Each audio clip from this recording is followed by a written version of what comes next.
ડભોઈ ભાજપ દ્વારા સદસ્યતા અભિયાન 2024 કાર્યશાળાનું આયોજન ડભોઈ ભારતીય જનતા પાર્ટી દ્વારા ડભોઈ કોલેજ ખાતે રાખવામાં આવ્યું હતું। સદસ્યતા અભિયાન 2024 કાર્યશાળાનું આયોજન કરાયું હતું, જેના ધારાસભ્ય, પ્રદેશ ભાજપ સદસ્ય, જિલ્લા ભાજપ મહામંત્રી અને ડભોઈ શહેર ભાજપ પ્રમુખ સહિત અનેક હોદ્દેદાર અને અનેક કાર્યકરો ઉપસ્થિત રહ્યા હતા। ડભોઈ કોલેજ ખાતે ભાજપ ધારા સદસ્યતા અભિયાન 2024 અંતર્ગત કાર્યશાળાનું આયોજન કરાયું, જેમાં મા ભારતીયની છબીને દીપ પ્રાગટ્ય સાથે કાર્યશાળાની કામગીરીની શરૂઆત કરાઈ। ધારાસભ્ય શૈલેષભાઈ મહેતા દ્વારા ભાજપના સંગઠન અને સંકલન તેમજ આવનારા દિવસોમાં પક્ષને વધુ મજબૂત બનાવવા માટે સૂચનો કર્યા હતા।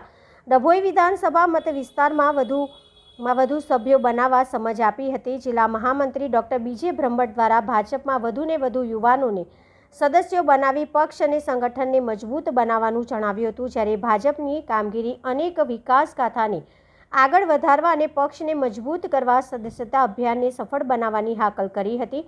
મોટી સંખ્યામાં સદસ્યો અને કાર્યકર્તાઓ ઉપસ્થિત રહ્યા હતા।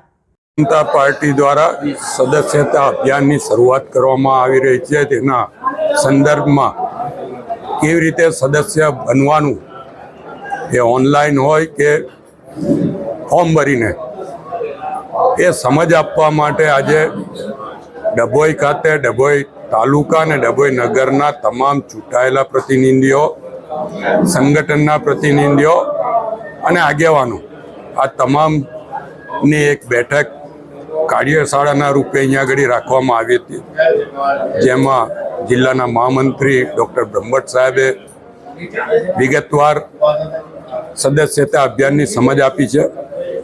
સાથે જ આ સદસ્યતા અભિયાન ફક્ત પાર્ટીને મજબૂત કરવા નહીં, પણ પાર્ટીને મજબૂત કરવા સાથે દેશને પણ સશક્ત બનાવવા માટેનું અભિયાન છે। ત્યારે એમાં તમામને કેવી રીતે જોડવા એ બાબતની ચર્ચા કરવામાં આવી છે। એક બૂથ દીઠ ઓછામાં ઓછા 300 પ્રાથમિક સભ્યો અને 3 સક્રિય સભ્યો બને, કારણ કે 100 પ્રાથમિક સભ્ય એક સક્રિય સભ્ય બને છે, એટલે દરેક બૂથથી 300 સક્રિય સભ્યો બનાવવાનો ટાર્ગેટ અહીંયા આગળ આગેવાનોને અને કાર્યકરોને આપવામાં આવ્યો છે। અને મને આશા છે કે આ વખતે ડભોઈ વિધાનસભા જિલ્લામાં સૌથી વધુ સભ્યો બનાવશે અને પહેલા નંબર પર રહેશે।